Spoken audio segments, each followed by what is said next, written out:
morning, everybody. My name's Andrew, and I'm coming to you from Cerritos, California, Orange County. And it was a little bit of a heartfelt drive coming from the airport this time. I drove through Long Beach, which is where my mom grew up, and this is my first full year without my mom. So, I got a little feels, just a little bit. No tears, though. But I felt it. I definitely felt it. But this is going to be a great thing. And I'm going to do something a little different this time. Well, for one, first off, I'm going to have my coffee. Now, this coffee, I'm staying at the Sheraton. And they've got Starbucks coffee in here. And it's so early in the morning right now. It's actually 3:45 right now. But in Texas time, it's 5:45. So I've kind of got the feelings of both. You know, it's 3 o'clock in the morning, dang it. Or it's still 5 o'clock in the morning, so I should be up. But, oh well, I'm here. And let's see how this coffee is real quick. Okay.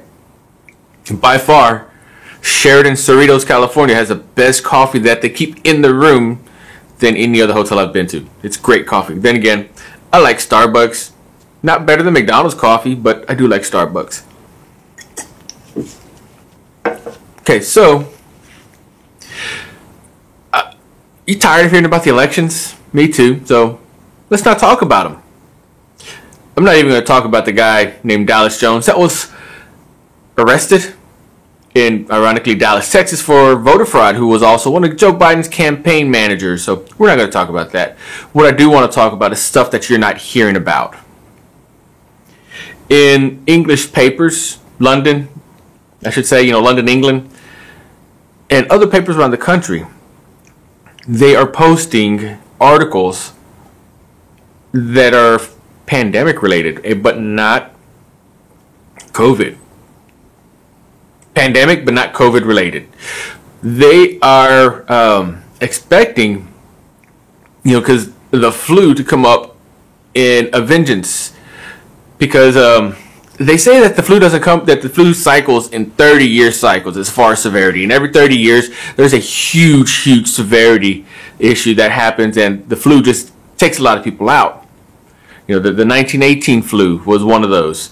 The Spanish flu was one of those, apparently. And the Spanish flu, way back when, took out more people than COVID is taking out now.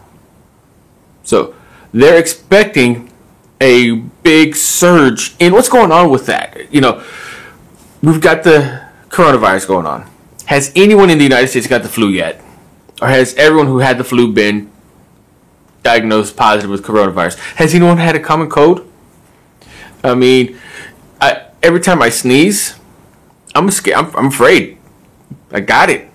If I cough, I got it. It wasn't that chip that got stuck right there in my throat with the little salsita on it. It wasn't that chip that made me cough. It was the Rona. Going around, I see people masked up, and okay, I get that. I do that too. I got to protect myself. And just here in California, watching their disdain and hearing their disdain over having to wear masks, the people here aren't happy with it at all. The people here aren't happy with them having to shut down again for the coronavirus. Yet over in London, they're talking about the flu. They're talking about the flu. So there could be something going on here that we just don't know about. Why don't we know about it? Because the people that have these things right there, those big things that that I'm looking at, that have big name brands that are worth billions of dollars. Their reporters get paid millions of dollars a year. They have their own TV shows. They come on TV, live TV.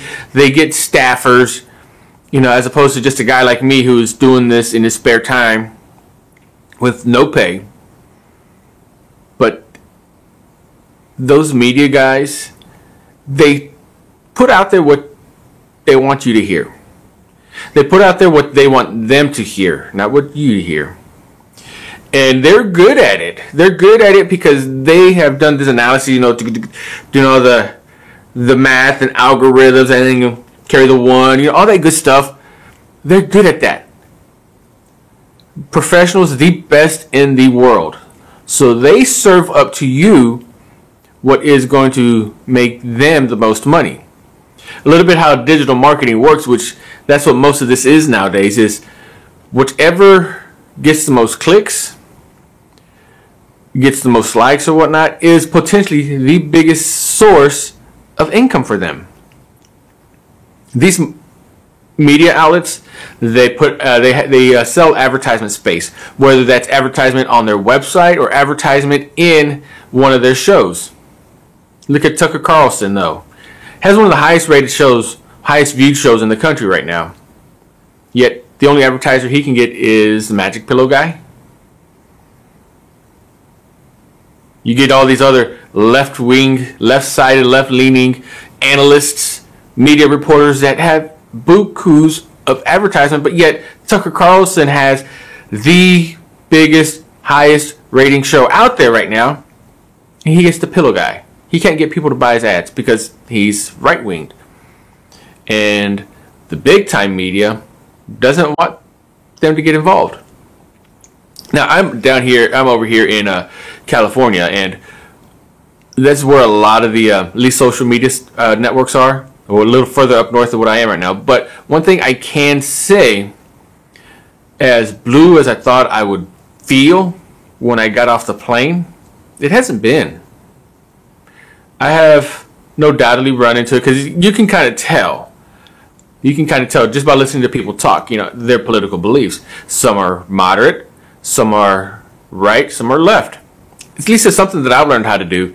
And learning how to observe people in my full-time job, I've learned how to decipher what people talk about, what they, how they feel about stuff, body language and whatnot. If I see two people talking and one person's like this, kind of closed off, but if they're leaning forward, they may still kind of be interested. If they're leaning back like this, no, they're not paying attention. But either way, I was kind of surprised. I felt and I heard more people talking down on the governor, actually, than I heard people talking for him. Now, it may be just because he's trying to shut the state down again, or it could also be that he has now put into effect a law that's going to charge you if you retire. It's going to charge you taxes if you retire from the state of California and go move somewhere else. He's going to charge you taxes for 10 years after that. So, could be why they're mad. But I didn't feel as heavily of a Democratic aura, so to say, the blue aura. It's kind of weird. The people here are great, right away. And it's really heartwarming, because I get off the car and right away I see a Latino guy. ¿Cómo está, señor? ¿Cómo puedo ayudar? And everywhere I went, the Panda that I went to go get my food from, I saw nothing but Latinos out here working their butts off. Latinos working. Yeah. The hotel staff here, there was a Latina there at the front desk and an Asian girl. Two minorities out here working their asses off. It's not Latinos are the greatest things in the world, but we've had a hard time in our past getting jobs over here because people want to stick us with the jobs that the ground labor, the hard labor. They want to stick us with that, but no, now we've got a bunch of blue collar, white collar workers out there that aren't having to be stuck in a field picking oranges, picking apples, picking cotton, all that good stuff. We're making a difference. Even though we're still a minority, we're taking these jobs and making something of ourselves. It's great. It's heartwarming. And I'm hearing these people talk. I don't talk politics at work. I don't. In fact, I'm not allowed to. But I'm listening to these guys. I'm hearing them talk. And deep down in there, I get this awesome feeling like, ooh, I'm not the only one. All of these guys that were calling me coconut calling me derogatories for supporting Trump, I wasn't the only one that did support Trump and did vote red. So it kind of leads me to a different topic. And I am going to make this one its own video individually. So it'll be included in this one, but I'm going to also clip it out later on so you can watch it on your own and listen to it on your own. There is no one more important to you than you. Wives, husbands, kids, brothers, sisters, parents, best friends. There is no one more important to you than you. So why do I say that? You have kids. You could have a spouse. They aren't as important to you as you. They are important, no doubt. But if they are important to you, then you are important to you. If you don't take care of yourself, whether it's financially, health, mental, and physical, what service are you doing to them? You're doing them a disservice. Yeah, you can go out and party all night long every weekend. And if that is important to you, great. That is fine. If that is important to your mental health, great. Because this thing right here needs to be well as this thing in here. And I'm not just talking about the feels. I'm talking about the actual mechanism there that pumps blood in and out. And these things in here called your lungs. And these things right here called your muscles. Those need to be fit as well as this. So if you go out and hang out with your friends, great. What does that do to your pocket? After you go spend $30, $40, $50, $100 on drinks, tequilas, Coronas, Bud Light, Mexican candy, which is my new favorite drink, what is that going to do for the rest of the week? Is that going to leave you with enough money to make your car note, to make your house note, to feed your kids? Are you going to come home so plastered that you're not going to be able to meet these needs and the feeling needs of your spouse? Your spouse is important to you, and you need to be there right next to them. That's something that I can't say in my past relationship that I had. And I feel it, and I felt it. And I knew each and every day that I was there that I had to rely on myself. My partner did not and would not provide that extra comfort for me. And yes, I am preaching that I am important to me, but I let that get to me. I knew and I counted on my partner to provide a little extra here and here for me, more than I should. I didn't rely on me. And though it is important to get that extra support sometimes, it is ultimately me that is the key.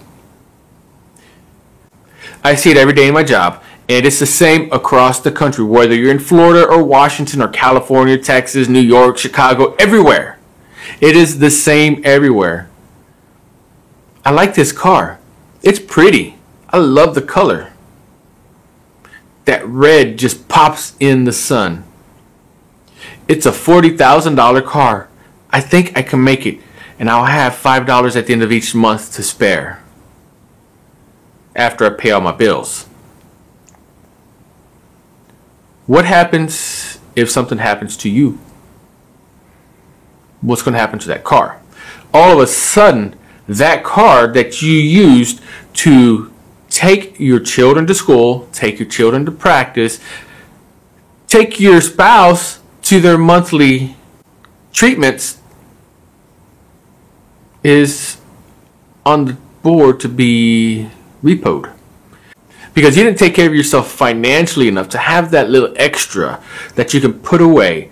So in case something bad happened to you, because bad things happen to good people.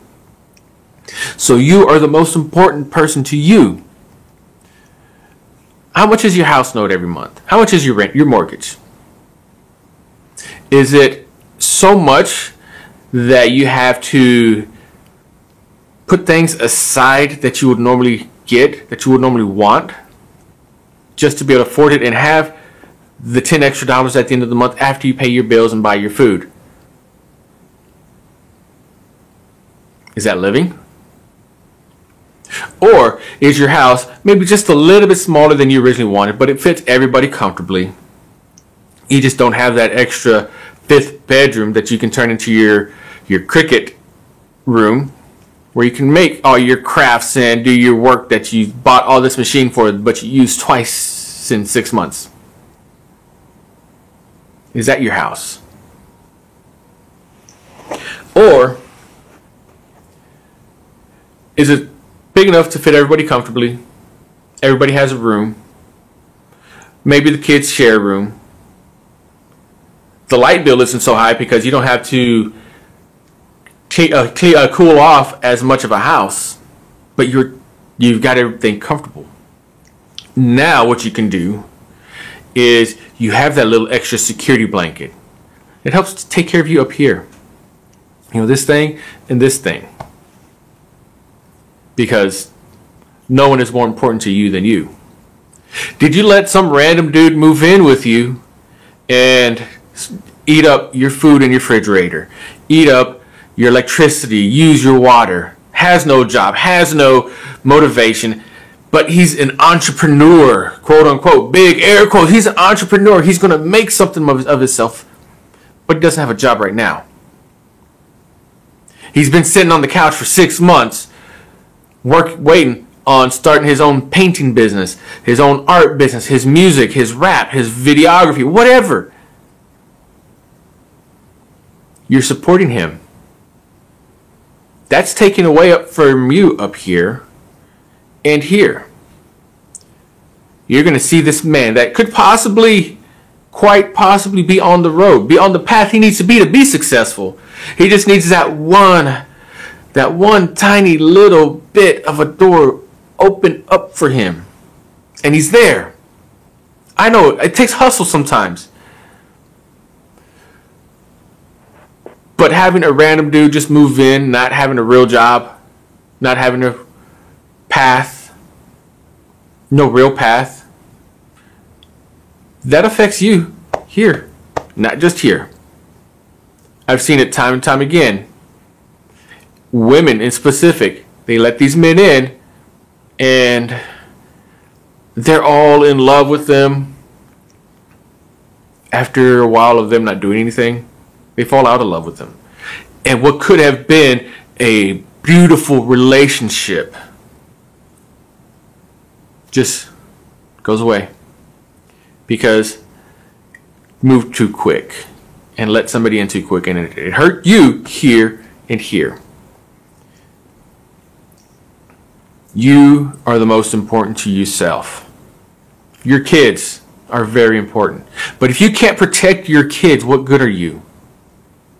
If you can't provide financially for your kids, what good are you?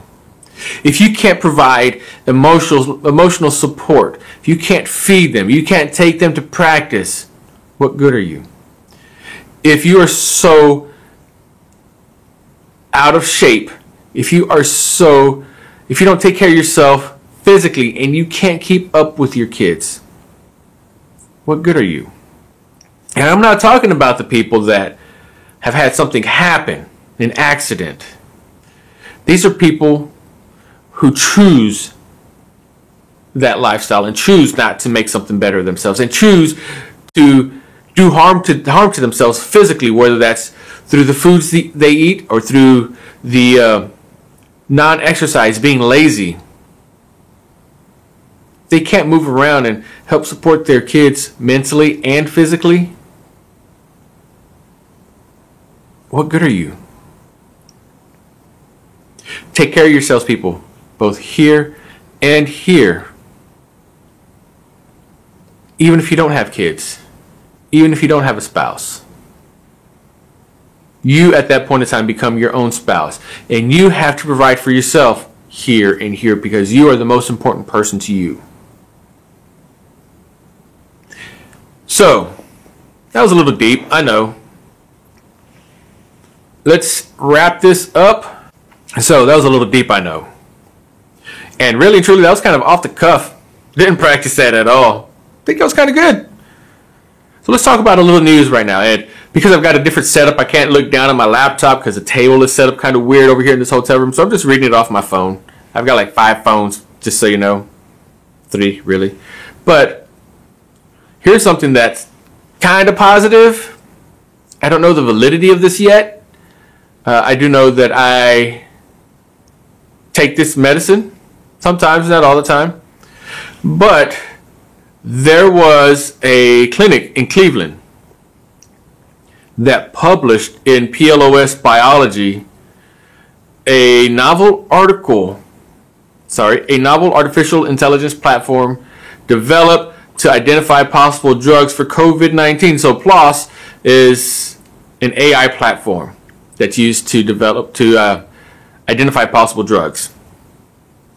So they reported that there is a possible candidate for a treatment, cure, vaccine, or whatever you want to call it, medicine, what I'm going to call it, for COVID-19 that's available over the counter. I take it every now and then. A lot of people take it. In fact, a lot of people should take this over Ambien because Ambien makes you do some crazy stuff. It's melatonin. I'm not saying right off, so please, YouTube, and let me adjust this real quick.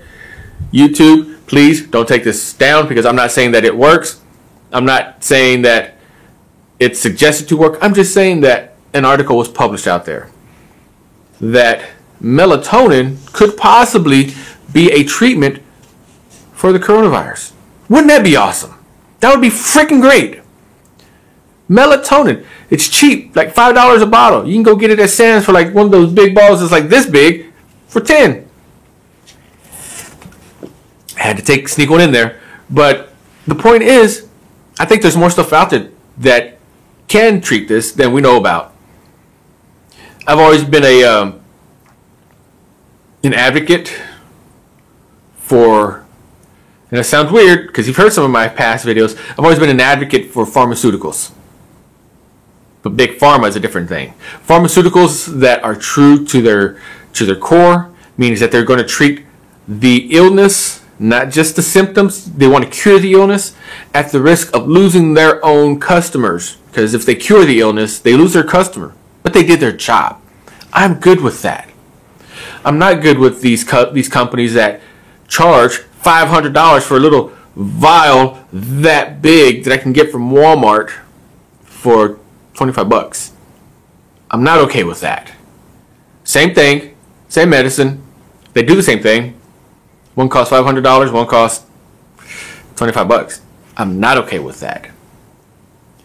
And if this melatonin thing turned out to be real, I don't know to what kind of extent it's a treatment, if it's a pre-infection, post-infection, or just an all-around. I don't know that. I didn't really look that far deep into it. In fact, I may or may not. I don't know. But wouldn't that be awesome?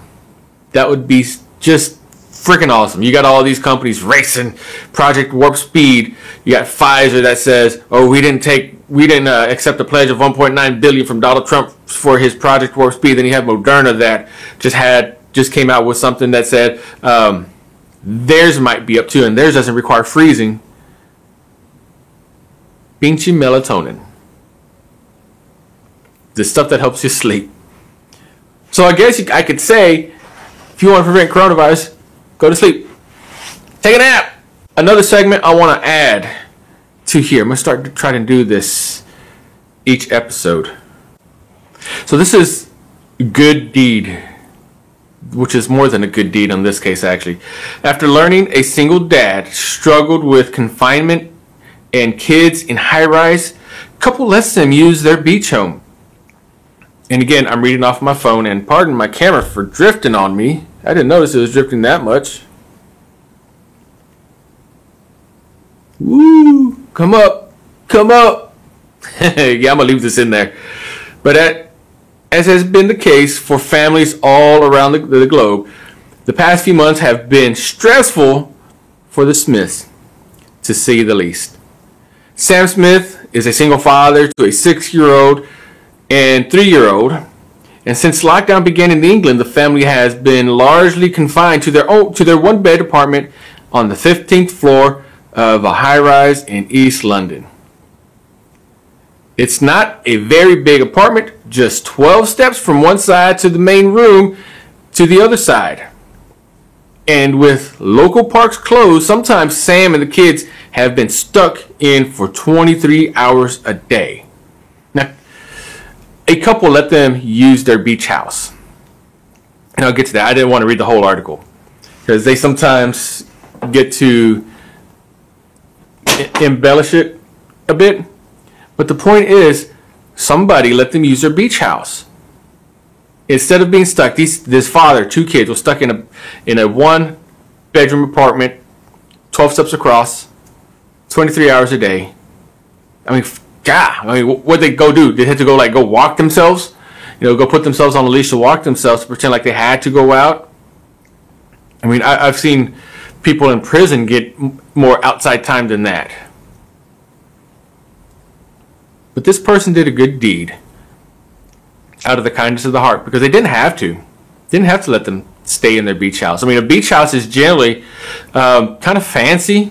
Not fancy as in, hoity-toity Bel Air type fancy, but, they're nice. They're nice houses. They're luxury. Beach luxury, I should say. And they let this man with 2 kids stay in his house. It's a good deed. So what I like to end this with, and I've got some more good deeds coming up, especially one that kind of hit close to my home. Good friend of mine. She doesn't know I'm going to call her out, but I'm going to call her out on this one. But do something good. When we do something good, we have the chance to stand up with somebody that may look different than us, that may be on the different side of the aisle than us. But good always wins. Good is good. If you have 2 people that are fighting for something that isn't good, there's no winner there. Even Google had, for the longest time, had on their walls, had as part of their code of conduct, don't be evil. They took it down because of some people complained about it or whatnot, but the concept is still there. Don't be evil. Do something good is what I'm going to say. Hashtag do something good. Unite before you divide. Unite with people that you may not see eye to eye with. But that's okay if you don't see eye to eye with them. That's perfectly okay. Unite with them. Unite before you divide. Just because you say, I believe in socialist politics, doesn't mean that you have to say the conservative politics are bad. They're just different. Unite before you divide. Hey guys, thanks again for sticking around with me. I've got 518. I can't seem to get over 600. I can't get to the 600 mark, and I want to get to 1,000 YouTube subscribers. So if you like the content I provide, and I know it's kind of off the wall sometimes. If you like seeing my mug out there, if you don't, you just like to argue with me, great. Smash that subscribe button, sign up for alerts, and I will gladly do so with you when I'm not at work. I do have a full-time job, travel the country, and I believe everyone, and I believe, like the song says, most people are good. There's good in everybody, because we are born inherently good. We're taught not good.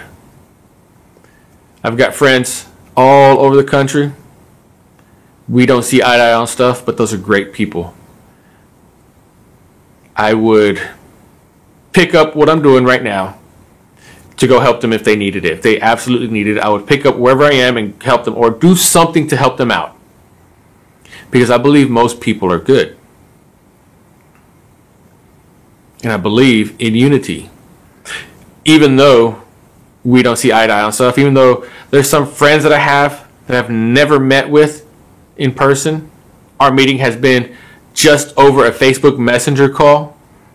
We don't agree to eye on stuff. But, I mean, he's a man. He's a person. He's a human being. He's a good guy. He works hard. He's got a lot of hustle. So, unity before division. Shameless plug for this shirt coming up right here.